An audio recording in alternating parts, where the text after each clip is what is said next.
Tonight, a COVID-19 positive truck driver passes through the Spencer Gulf, while far west New South Wales records 7 new cases.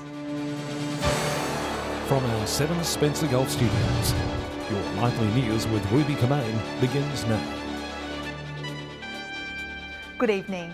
South Australian authorities are on high alert tonight after a COVID-19 positive truck driver passed through the state twice on a return trip. SA Health releasing a new list of exposure sites, including 2 in Port Augusta. Port Augusta service stations once again linked to COVID. A positive truck driver from New South Wales stopping at a number of locations in South Australia on September 15 and 18 before moving on to Western Australia. Now, this particular truck driver we know had 1 dose of a Pfizer vaccination, which is incredibly good news to hear. The new exposure locations including Border Village, Durick, Penong, Woodner and Port Augusta. We'll of course now be going through bank records, obtaining additional details from the petrol stations, in particular with petrol cards, fuel cards, and we'll be making sure to tie up any loose ends with CCTV. In Port Augusta, the times and locations in question are the BP Port Augusta truck stop on Saturday, September 18 between 3:45pm and 5:45pm. And the Port Augusta OTR on Wednesday, September 15 between 2:30 and 4:40pm. SA Health says it is inevitable that the disease will continue to come into South Australia and the only way to truly protect the state is to get vaccinated. All the medical advice is saying that the way out of this pandemic is vaccination. So we've got to do everything we can to make it ourselves vaccinated. Truck drivers, we need to make sure they maintain the server they've had and keep carrying Australia while we have. Edwin McCarroll, 7 Spencer Gulf News. Meanwhile, the growing list of exposure sites in Broken Hill has spurred long lines at testing clinics. The city today recording its 2nd highest daily case numbers. Our reporter Lachlan Itter has more. We've seen how locals turn out in droves to get tested when there are a handful of new exposure sites added. Lines at Memorial Oval this morning were snaking out the gate. Since our bulletin last night, these casual contact exposure sites have been added. As always, visit the New South Wales Government website for a full list. To 8pm last night, there were 6 new cases in Broken Hill, the highest in almost a fortnight. There was just a single new case in Wilcannia. In more positive news, there are 89 active cases in the Far West, the lowest in around a week, and the source of only 1 new case is unknown. On another very positive note, Meninda has achieved 92% first dose and 75% full vaccination. That puts the small community and Broken Hill above the state average.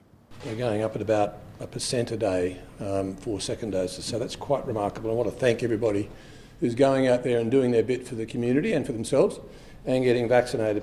Earlier this week, Broken Hill was sitting around 88% single dose and 58% fully vaccinated. We are expecting an update from local health tomorrow. An important step has been made to secure South Australia's green, clean future on the Spencer Gulf. A memorandum of understanding signed yesterday, putting the Eyre Peninsula on the national hydrogen map. Shaping the future of South Australia.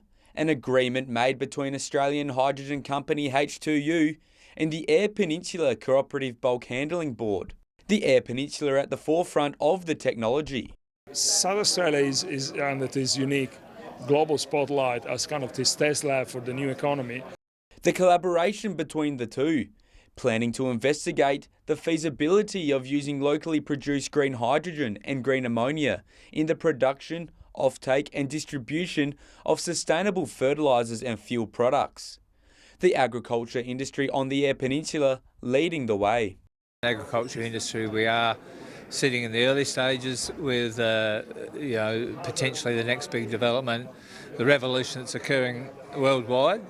The work of Regional Development Australia Eyre Peninsula helping the two organisations come together.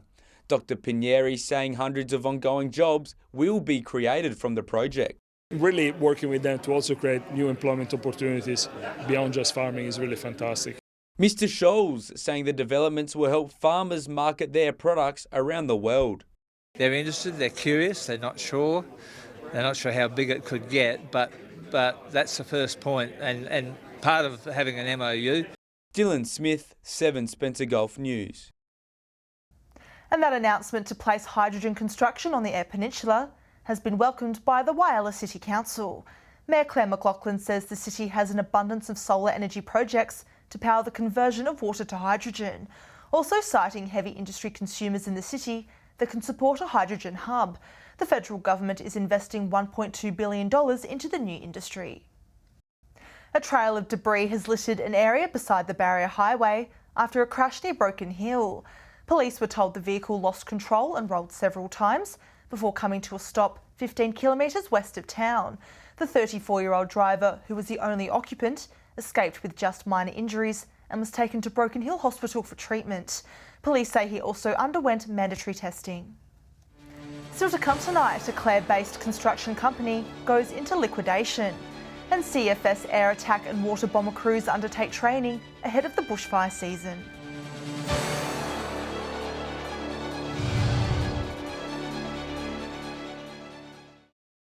Welcome back. A South Australian civil construction company has gone into liquidation, with more than 50 employees putting down the tools, creating some stress, with OTM Civil Construction in charge of 5 major projects around the state, including a development between Port Lincoln and Tumby Bay. A blow for local businesses around the region. OTM Civil Construction going into voluntary liquidation, leaving Eyre Peninsula businesses out of pocket. I would encourage any businesses out there that are owed money from this project to contact RDA Eyre Peninsula. The Tier 2 contractors tasked with completing the overtaking lanes between Port Lincoln and Tumby Bay. The member for Flinders hopeful works will recommence soon. My expectation is that work will begin again in the very near future and hopefully be finished on schedule. The project concerning many from the outset. This project has been concerning a lot of us for a long time, that it seems to be taking an abnormally long time to complete. We can now see the reason why, I suppose, for that. Works have ceased on the overtaking lanes behind me. Now it's a race against the clock to be completed before harvest. In a statement, a Department of Infrastructure and Transport spokesperson says OTM is a subcontractor working on 3 overtaking lanes on the Eyre Peninsula, and the department is also assessing the impact this will have on the completion of the works. Arrangements are underway for construction to be completed with labour from OTM. Dylan Smith, 7 Spencer Gulf News. If you've been around Port Pirie and Talawi this week, you might have seen some increased air activity. Country Fire Service crews have been busy with their pre-season training and gave 7 Spencer Gulf News an insight into how they prepare for the bushfire season. A crucial refresher ahead of the fire danger season. About 48 crew put through their paces this week as part of the Country Fire Service's pre-season bushfire training. This week we are conducting our annual Aircrew Skills Maintenance Program. It's where we get all our air observers and air attack supervisors and we practice the skills that we've developed over the years just to blow the cobwebs out. Earlier this week, observers took to the skies, taking off from the Port Pirie Aerodrome. Doing simulated air observation for rapid damage assessment, and we're also doing simulated lightning strike fires in the hills. So crews are going out, they're photographing those, producing maps of those areas. Ground crews doing their part, relaying important information. Today, it was the air attack supervisor's turn, aircraft loading up, ready for simulated water bombing runs over Talawi Gorge. This is critical. This is critical for all our aviation operations team to actually come and get together. We only do this once a year, but it puts us in good stead for the coming fire season to make sure we're all on the same page and to learn new and evolving trends within the agency. While you can never predict how a fire season will pan out, these guys are well prepared. We can see that the amount of growth that's out in the hills at the moment and on the flats is showing that once the weather warms up, it won't take long for that to cure off. So we're expecting a fairly busy grass fire season to begin with. Katrina Musson, 7 Spencer Gulf News. Meanwhile, as the weather warms up, Spencer Gulf residents are being advised to look out for snakes. Becoming more mobile, the reptiles have already been spotted taking shelter in sheds and homes. Snake season is upon us, with more and more residents spotting the reptiles on their properties. Stay away from it.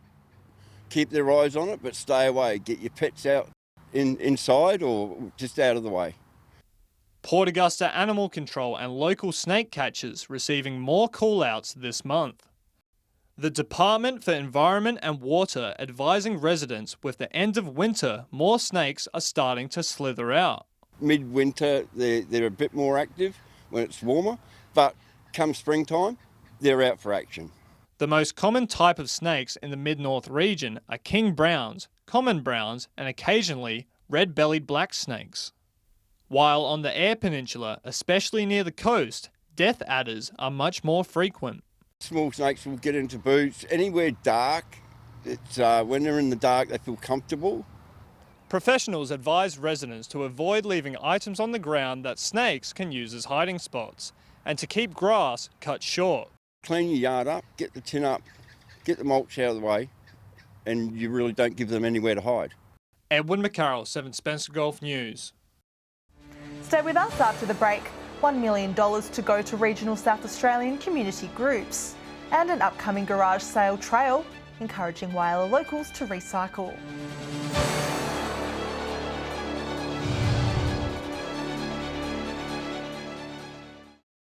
Hello again.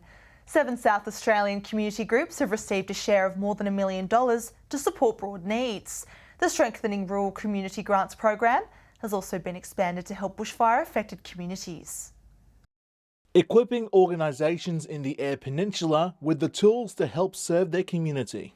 The Foundation for Rural Regional Renewal giving out more than $1 million in the recent round of the Strengthening Rural Communities grant program. So the Strengthening Rural Communities program is a program that looks to support communities who may be doing it tough through the current environment, or who are looking to revitalise their community. The aim? To give those communities the help they need to support broad needs. The Cummins and District Enterprise Committee, one of the 7 in South Australia to receive funding for their Winter Wonderland event. The group is looking to improve their storage shed by putting in a platform, and that will make it easier for their 120 volunteers to access equipment. Regional, rural and remote communities affected by bushfires given special attention. More than $600,000 going towards recovery efforts. Different communities want to do different things. Some communities really want to focus on their community halls, for example. Other communities are looking to develop leadership. Information about the next round of the SRC program is available on the FRRR website. Mark Zita, 7 Spencer Gulf News. Preparations are well underway for this year's York Peninsula Field Days. The event, acknowledged as one of the oldest in Australia, will be running across 3 days next week, showcasing all things agriculture and more. In its 127th year, the York Peninsula Field Days are coming back to Pascoeville. Everyone is very excited and the community is very excited, so I think it's going to be a fantastic event.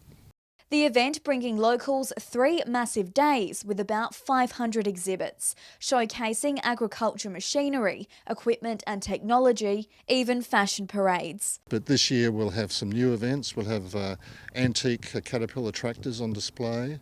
We'll have a tractor pull event, and we'll have a children's trail. The CEO also saying while COVID did pose some challenges, they are grateful to be allowed to welcome up to 5,000 patrons to the site each day. Everyone will be required to QR code as they enter the site. There'll be very clear signage at each gate that if people are feeling unwell, they shouldn't enter the site.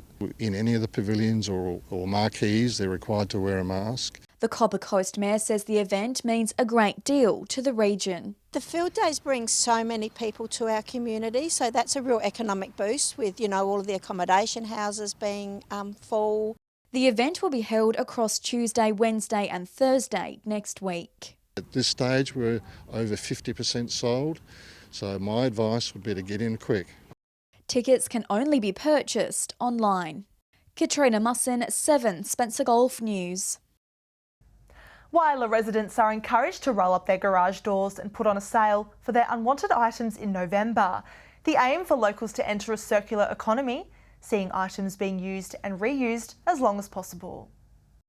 One person's trash could be another's treasure. That's the mantra for Wyala's Garage Sale Trail, held over 2 weekends in November. So the Garage Sale Trail is a festival of pre-loved stuff. Registrations are open now. We are running the campaign Physically Garage Sales across the 2 weekends in November. This year, the City Council is encouraging residents to join the circular economy, aiming to adopt the mindset of sell, shop and learn when it comes to their items. It's about reducing, reusing, repurposing, all that sort of thing before we get to recycling and landfills. So finding people in the community that have a want or a need for that item. At the beginning of November, residents can also join a series of online workshops called Trail Tutorials, learning how to reduce waste through reuse and repair, covering topics about sustainable fashion, styling and finance. People can also put their unused items online on Facebook, Instagram and even TikTok. You can hold a virtual sales, you can list all your items online and people from all over the country can get involved and actually find some of the stuff they want. So if someone locally can't find a use for it, someone interstate and that might find a use for it. More information about the Garage Sale Trail can be found on the Council's website. Mark Zita, 7 Spencer Gulf News. Stay with us after the break. We'll hear all the fishing tips from our experts for the weekend. And Alex Sykes will join us with the weather forecast.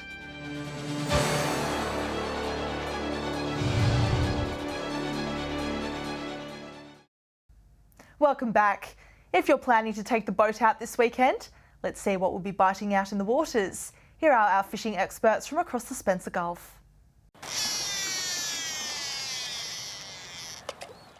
G'day and welcome to this week's Fishing Tips in Port Augusta, Jewel North.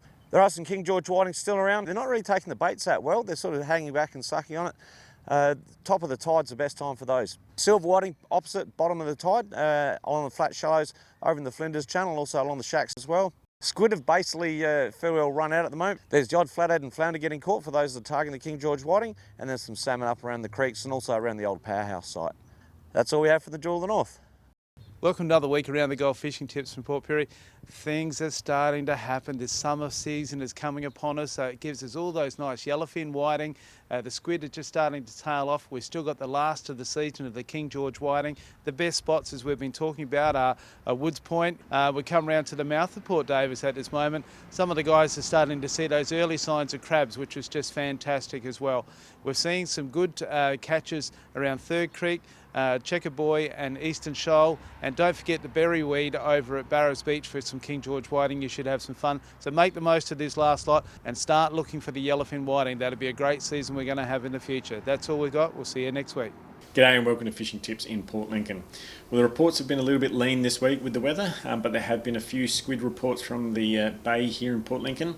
So boaties have been getting a few squid up along the north shore, especially with the westerly winds we've been having. Whiting reports have been a little bit scratchy, but there have been a handful of fish from in the proper caught over the past week. Whiting reports have been a lot better over the Coffin Bay side, with fish through the farm beach grounds. Out wide of Sir Isaac's, when the weather cooperates, there's still quite a few school sharks on the local reefs, offering plenty of fun for those who get out and get amongst them. Well, that's all for this week. We'll see you again with more tips next week. Time now to take a look at what's happening in the weather as we approach the weekend. Here's Alex Sykes. Thanks, Ruby, and good evening, everyone. It was sunscreen weather today with sun shining across most of the Gulf. Those conditions are continuing for the weekend, which I'll have more detail on in just a moment. From 3 p.m. today, Port Augusta was 28, Port Lincoln was 22 and Kadina was 25. Looking further out across the region now, while at Cleve and Cooper Pedy were also all 25. Broken Hill was 23, Port Pirie got to 26. Our friends in Adelaide got to 20, Woodna was 27 and Clare was 20. Taking a look at the satellite image now, low cloud over southeast South Australia near a front is not producing rain. Skies are generally clear elsewhere in the state under a broad high pressure system. Moving on to tomorrow's weather outlook now, and we'll start with the Gulf waters. Northeasterly to northwesterly winds 10 to 15 knots, seas set to be below 1 metre, and south to southwesterly swells around 1 metre. And a short time ago, marine wind warning was current for the Gulf. Port Lincoln will be cloudy and 17 degrees, Cleve partly cloudy and also 17, Woodner to reach 20. Whyalla mostly sunny, set to top 20 degrees. Sunny in Port Augusta 23 and Kadina partly cloudy with 18. Port Pirie mostly sunny and 20. Clare is set to reach a high of 16 degrees and Broken Hill will be sunny with a high of 27.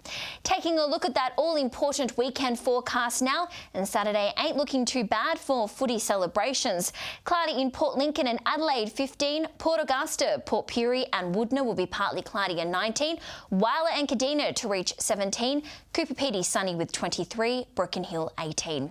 Heating up on Sunday, which is good news for the recovery. Sunny across most of the region. Port Augusta will reach 24, Port Pirie 23, Port Lincoln will be partly cloudy and 17.